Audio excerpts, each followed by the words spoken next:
जय श्री कृष्णा दोस्तों, राधे राधे। मैं अरुण सेमवाल और स्वागत करता हूं आपको अपने यूट्यूब चैनल अरुण शिक्षा अकादमी में। दोस्तों, आज सिटी सीटीईटी हिंदी पेडिगोजी का हमारा दूसरा सेशन चल रहा है। आज हम गद्यांश तथा उससे संबंधित कुछ प्रश्नोत्तर लेकर आए हैं। कुल 23 प्रश्नों पर हम चर्चा करने वाले हैं, जिसमें से कुछ गद्यांश से संबंधित प्रश्न होंगे और कुछ पेडागोजी से संबंधित प्रश्न होंगे। हिंदी जो है वो 30 नंबर की होने वाली है और जुलाई 2023 तक हम संपूर्ण हिंदी का कोर्स आपको कराने वाले हैं। बस आप हमारे इस चैनल पर बने रहें, चैनल को सब्सक्राइब करें और कमेंट में जय श्री कृष्णा अवश्य लिखें। रोज रात 8 बजे हमारा हिंदी का सेशन चलता है। चले आज वीडियो स्टार्ट करते हैं। सबसे पहले आज हम लेकर आए हैं गद्यांश को पढ़कर निम्नलिखित प्रश्नों में से उचित विकल्प चुनिए। आपको विकल्प चुनना है, ठीक है। पहले गद्यांश पढ़ लेते हैं। पर्यावरण के प्रति हमारी गहरी संवेदनशीलता प्राचीन काल से मिलती है। अथर्ववेद में लिखा गया है, भूमि माता है, हम पृथ्वी की संतान है।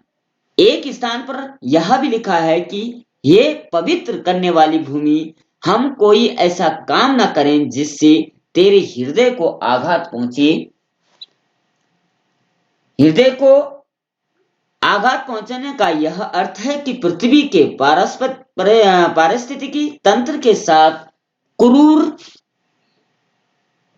छेड़छाड़, हमें प्राकृतिक संसाधनों के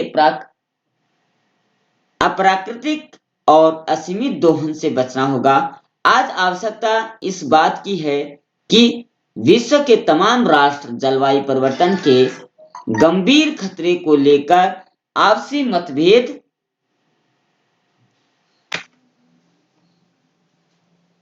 आज आवश्यकता इस बात की है कि विश्व के तमाम राष्ट्र जलवायु परिवर्तन के गंभीर खतरे को लेकर आपसी मतभेद भुला दें और अपनी जिम्मेदारी ईमानदारी से निभाएं, ताकि हम समय रहते सर्वनाश से उबरा जा सके।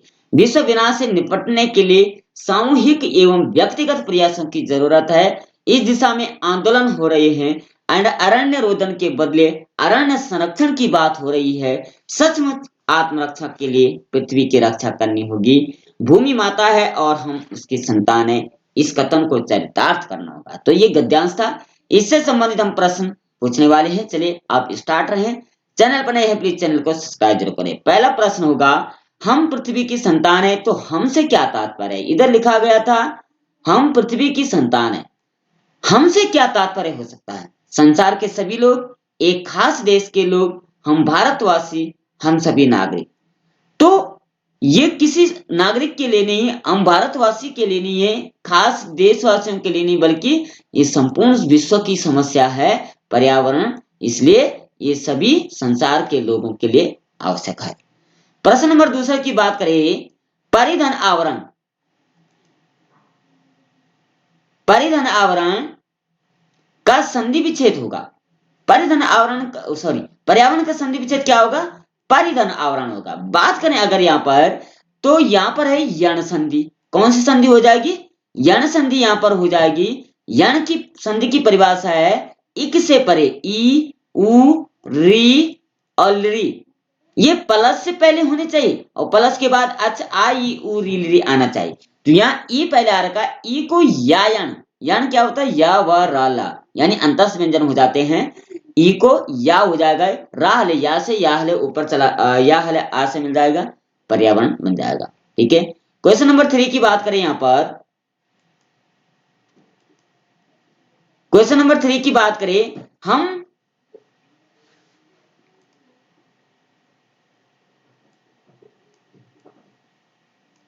क्वेश्चन नंबर 3 की बात करें, हम प्रकृति के हृदय को आघात पहुंचाते हैं यदि, हम प्राकृतिक के हृदय को आघात पहुंचाते यदि पारिस्थितिकी से छेड़छाड़ करते हैं, संसाधनों का दोहन करते हैं, पृथ्वी से बुरा व्यवहार करते हैं, पृथ्वी की खुदाई करते हैं। यानी हम प्राकृतिक के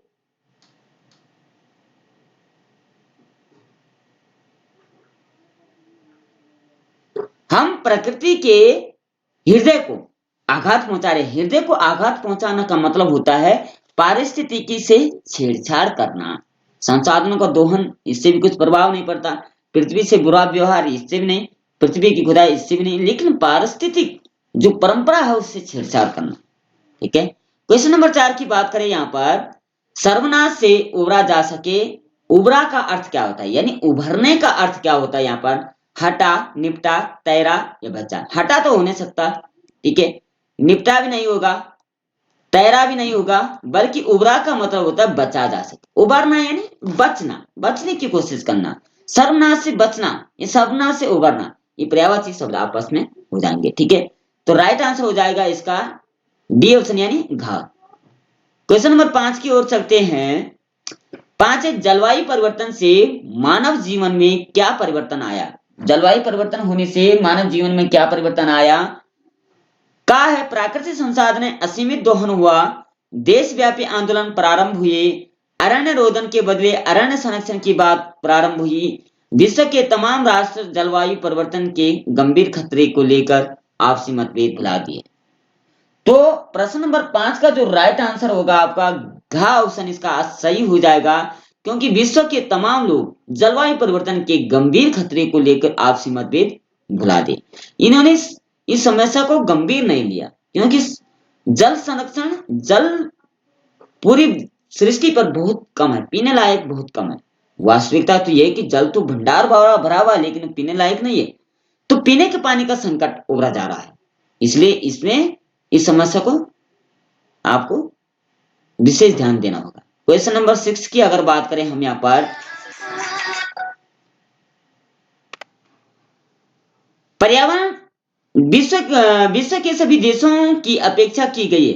क्या अपेक्षा की गई है? कि वे पर्यावरण की रक्षा करें, व्यक्तिगत प्रयास करें, मिलजुल कर प्रयास करें, अपने उत्तरदायित्व ईमानदारी से निभाएं। तो क्वेश्चन नंबर 6 का जो राइट आंसर हो जाएगा वो 6 नंबर आ जाएगा। इसमें सभी घटक आ जाएगी। पर्यावरण की रक्षा करना भी इसी में आ गया घा में, व्यक्तिगत प्रयास करें ये भी इसी में आ गया, मिलजुल कर प्रयास करें ये भी इसी में आ गया, कि अपने उत्तरदायित्व ईमानदार, जो हमारा उत्तरदायित्व है पृथ्वी के प्रति, उसके ऊपर हमें खरा उतरना होगा। ठीक है, राइट आंसर घा ऑप्शन आ जाएगा। क्वेश्चन नंबर 7 की बात करें, जो संबंध मां और उसकी संतान में है वही संबंध है, यानी मां और बच्चे के बीच में जो संबंध है, जो प्रेम है, जो ममता है, जो करुणा है, वही संबंध किसमें है? पृथ्वी और पृथ्वी निवासियों में, धरती और सभी देशों में, प्रकृति और पर्यावरण में, माता और पुत्र में। माता पुत्र तो हो नहीं सकता क्योंकि ऊपर आ गया। तो इन तीन में से कौन सा राइट आंसर हो जाएगा? 7 का जो राइट आंसर हो जाएगा वो आ जाएगा ए ऑप्शन, यानी पृथ्वी और पृथ्वी निवासियों में। पृथ्वी में जो रह रहे हैं, पृथ्वी आ गई माता का रोल, और पृथ्वी जो रह रहे वो आगे पुत्र का रोल। ठीक है, यानी मां तो जन्म देती है लेकिन संरक्षण ये धरती मां हमारा करती है। ठीक है, इसलिए राइट आंसर हो जाएगा का ऑप्शन। क्वेश्चन नंबर 8 की बात करें, अरण्य शब्द का पर्यायवाची, अरण्य का पर्यायवाची क्या हो जाएगा? गहन, विपिन, आख्या, ये चीर। तो अरण्य का पर्यायवाची शब्द आपका कौन सा हो जाएगा? 8 का राइट आंसर जो होगा वह आ जाएगा चीर। ठीक है, अरण्य का चीर भी कहा जाता है पर्यायवाची। ठीक है, क्वेश्चन नंबर 9 की बात करें हम यहाँ पर, भाषा सीखने सिखाने की प्रक्रिया को रोचक और सुउद्देश्यपूर्ण बनाने का सर्वाधिक प्रभावी है, कौन सा हो जाएगा? यानी भाषा को सीख, चलो यहां से आपका पेडागोजी का प्रश्न जो है शुरू हो रहे 9 से। भाषा को सीखने सिखाने की प्रक्रिया को रोचक बनाने, सुउद्देश्यपूर्ण बनाने के लिए सर्वाधिक प्रभावशाली कौन सा हो जाएगा? नंबर का है, कहानी, कविता, पंक्ति देखकर लिखना, टीवी धारावाहिक के नाम लिखना, कक्षा में प्रिंट संबंधित परिवेश का उपयोग, पाठ्य पुस्तक के अभ्यास। तो 9 का जो राइट आंसर आ जाएगा आपका गा ऑप्शन इसका राइट आंसर हो जाएगा, कक्षा के प्रिंट संबंधी परिवेश का उपयोग करना। ठीक है, क्वेश्चन नंबर 10 की अगर बात करें हम यहाँ पर, भाषा स्वयं में एक व्यवस्था है, भाषा स्वयं में एक डॉट डॉट व्यवस्था है, रिक्त स्थान हमने बनना है, नियमबद्ध, तार्किक, सरल या जटिल। तो 10 का जो राइट आंसर हो जाएगा आपका का ऑप्शन, भाषा स्वयं में एक नियमबद्ध व्यवस्था है। ठीक है, नियमित बना हुआ है ये। क्वेश्चन नंबर 11 की हम बात करें यहाँ पर, त्रिभाषा सूत्र के अनुसार स्कूल में पहली भाषा जो पढ़ाई जाए वह डॉट डॉट डॉट हो या डॉट डॉट डॉट भाषा, हिंदी, अंग्रेजी, अंग्रेजी विदेशी, मातृभाषा, क्षेत्रीय भाषा, मातृभाषा, हिंदी भाषा। तो 11 का जो राइट आंसर आ जाएगा गा ऑप्शन इसका आ जाएगा। ठीक है, क्या होगा? त्रिभाषा सूत्र के अंतर्गत स्कूल में पहली भाषा जो पढ़ाई जाए वह मातृभाषा डॉट डॉट क्षेत्रीय भाषा है। तो ये मातृभाषा क्षेत्रीय भाषा राइट आंसर गा ऑप्शन इसका आ जाएगा। क्वेश्चन नंबर 12 की बात करें, निगमन विधि का व्यापक रूप से प्रयोग करना कौन सी विधि है? समवाय विधि, आगमन विधि, भाषा संपर्क विधि या सूत्र विधि। तो 12 का जो राइट आंसर इसमें हो जाएगा आपका वह आ जाएगा घा, यानी सूत्र विधि। यानी निगमन विधि का व्यापक रूप से अगर प्रयोग करना कौन सी विधि कहलाती है? ये सूत्र विधि आपकी कहलाएगी। ठीक है, क्वेश्चन नंबर 13 की अगर बात करें, सलमा पहली कक्षा में पढ़ती है, वह किताब शब्द को कतब लिखती है। सलमा का लिखने का यह तरीका डॉट डॉट को दर्शाता है। किसको दर्शाता है? किसकी कमी दर्शाता है? नियंत्रित लेखन, लापरवाही, अज्ञानता, स्ववर्तनी। 13 का जो राइट आंसर हो जाएगा आपका वह आ जाएगा घा, यानी वर्तनी संबंधी। उसने वर्तनी ढंग से नहीं पढ़ी हुई है। ठीक है, स्ववर्तनी संबंधी जिसमें को दर्शाता है। क्वेश्चन नंबर 14 की बात करें, रानी पहली कक्षा में पढ़ती है और वह मुझे आम बहुत अच्छा लगता है, मैं थक गई आदि वाक्यों का प्रयोग करें। यानी रानी जो है 6 कक्षा में पढ़ रही है, सॉरी पहली कक्षा में पढ़ रही है और वह मुझे आम बहुत अच्छा लगता है, मैं थक गई आदि वाक्य प्रयोग करते हैं। तो रानी क्या कर रही है? लिंग वचन क्रिया आदि की दृष्टि से सर्वनाम का प्रयोग करना जानती है, केवल सर्वनाम का ही प्रयोग जानती है, केवल लिंग की दृष्टि से ही सर्वनाम समुचित प्रयोग करना जानती है, केवल मैं वाले वाक्य ही बोल सकती है। तो 14 का जो राइट आंसर हो जाएगा आपका का ऑप्शन आ जाएगा। इसमें लिंग वचन क्रिया आदि की दृष्टि से सर्वनाम का प्रयोग करना जानती है। ठीक है, क्वेश्चन नंबर 15 की बात करें, शिक्षक के अभ्यास हेतु विद्यार्थियों को पार्क में ले जाकर प्रश्न दिया कि आपने आप आसपास सुनी अधिकतर ध्वनियों की पहचान कर पुस्तक में लिखें।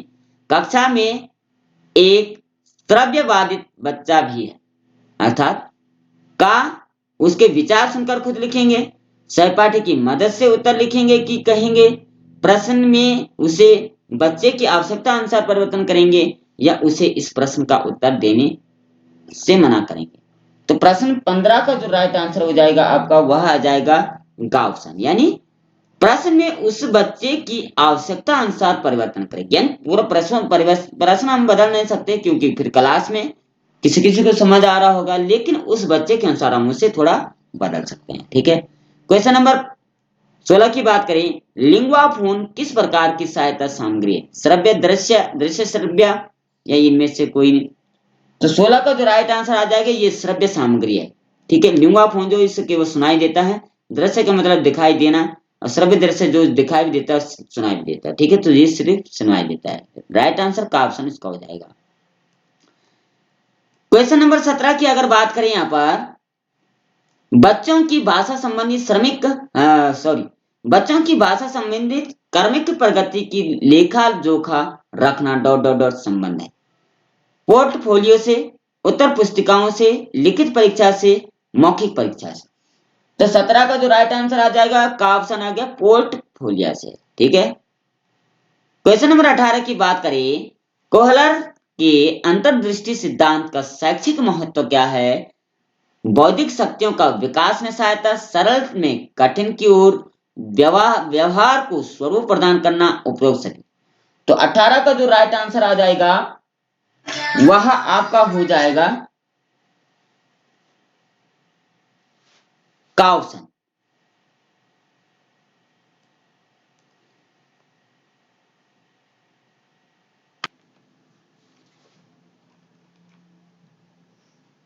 ठीक है, इसमें हो जाएगा इसका का ऑप्शन सही हो जाएगा। क्वेश्चन नंबर 19 की बात करें, राष्ट्रीय शिक्षा नीति 2020 क्या कहती है? विद्यालय में अधिगम के लिए बहुभाषिकता और भाषाओं की शक्ति आवश्यक है। खा है आगे की शिक्षा को सहज बनाने के लिए विद्यालय के प्राथमिक चरण में माध्यम में रूप अंग्रेजी भाषा हो। सभी भाषा अधिगम मातृभाषा में होनी चाहिए। बच्चों को अपनी रुचि के अनुसार अपने अनेक भाषाएं सीखनी चाहिए। तो 19 का जो राइट आंसर हो जाएगा का ऑप्शन इसका आ जाएगा, यानी विद्यालय में अधिगम के लिए बहुभाषिकता और भाषाओं की शक्ति आवश्यक है। ठीक है, क्वेश्चन नंबर 20 की अगर बात करें हम यहाँ पर, मातृभाषा आधारित बहुभाषिकता क्या है? प्रत्येक विद्यार्थी अपनी विद्यालय शिक्षा अपनी मातृभाषा में आरंभ करती है और उसके बाद अंग्रेजी माध्यम में अध्ययन करती है। खा है, सभी विद्यालयों की मातृभाषा या घर की भाषा माध्यम रूप से हो। गा है, प्रत्येक शिक्षार्थी अपनी आरंभिक शिक्षा विद्यालय में मातृभाषा घर की भाषा में आरंभ करते हैं और बाद में अधिक भाषाओं से जुड़ते हैं। या घा है, सभी विद्यालयों में अभिभावकों की मांग को पूरा करने के लिए अंग्रेजी माध्यम में पढ़ाई गई है। तो इसका जो राइट आंसर आपका हो जाएगा 20 का, वह आ जाएगा गा ऑप्शन, यानी प्रत्येक शिक्षार्थी अपनी आरंभिक शिक्षा विद्यालय में मातृभाषा घर की भाषा में आरंभ करती है और बाद में वह अधिक भाषाओं से जुड़ती है। ठीक है, राइट आंसर हो जाएगा आपका गा ऑप्शन। क्वेश्चन नंबर 21 की बात करें, मनुष्य भाषा अर्जन की क्षमता के साथ जन्म लेते हैं, यह कथन किससे संबंधित है? वाइगोत्स्की, पियाजे, चॉम्स्की या ब्रूनर? तो इसका जो राइट आंसर आ जाएगा गा ऑप्शन, यानी चॉम्स्की से संबंधित है। क्वेश्चन नंबर 22 की बात करें, निम्नलिखित में से कौन सी भाषा शिक्षा की अवधारणा नहीं है? मुद्रित समृद्ध परिवेश, ध्वनि विज्ञान, डिसलेक्सिया? तो इसका जो राइट आंसर आ जाएगा 22 का जो राइट आंसर हो जाएगा वह आ जाएगा आपका खा ऑप्शन, यानी ध्वनिक संबंधी।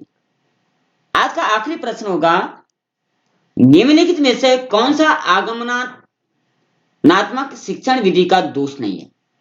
पाठ्यक्रम समय से समाप्त नहीं हो पाता है, या रोचक विधि नहीं है, अधिक समय में कम ज्ञान प्राप्त होता है, व्याकरण शिक्षण की सर्वश्रेष्ठ विधि है?